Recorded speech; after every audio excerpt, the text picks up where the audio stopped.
Well, the winter storm is still on track. It's why we issued the first alert weather days ago. And now we have winter storm warnings across the area. Notice an ice storm warning to the south in Reynolds and Iron counties. That's because you're going to get mostly freezing rain out of this and more of an ice storm impact. So timing-wise, this is going to start Saturday night. Thinking you might start to see some snow by 10 to midnight, but really the push of accumulating snow, deteriorating roads is until after midnight into Sunday morning. The heaviest of this is Sunday morning to the afternoon, about 9 a.m. to 3 p.m. Some areas south could even see some thunder sleet or thunder freezing rain. Heavy mix of snow. Some will get a lot of sleet. Others are going to get a lot of freezing rain. Some will get a mix of everything. It does end as all snow, though, with the backside of the storm, and that would be Sunday evening into Monday morning. And I'll show you hour by hour how it goes and tapers off. Here's 3 o'clock Saturday. Cloudy, cold, high 32. Good day to run errands and prepare for this storm.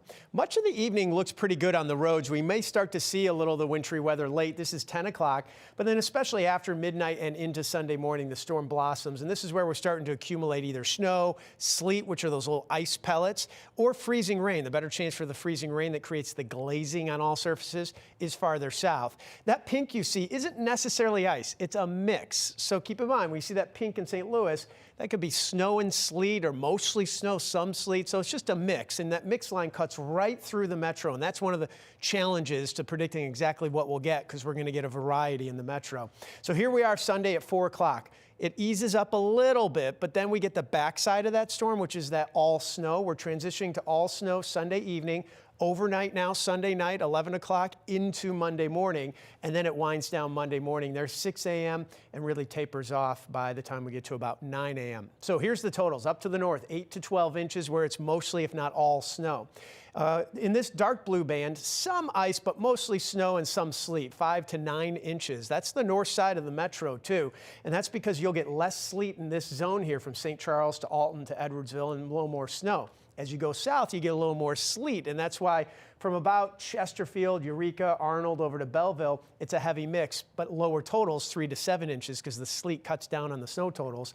Areas south, mostly freezing rain, just 1 to 3 inches of snow sleet. So let's talk about that freezing rain that creates that glazing on everything. I don't see a real bad icing conditions from that here in St. Louis, but you'll notice some, especially in the south side into Jefferson County, Monroe County. But this area to the south, that's where you could have some power outages due to the freezing rain to the south. There's a lot to track. That's why we have these first alert weather days, Sunday through Monday morning. Make sure you get updates and know that this nastiness, whether it's sleet, snow, or freezing rain, is going to stick around for days because the high temperatures are so cold, below freezing, for almost a week after this storm hits.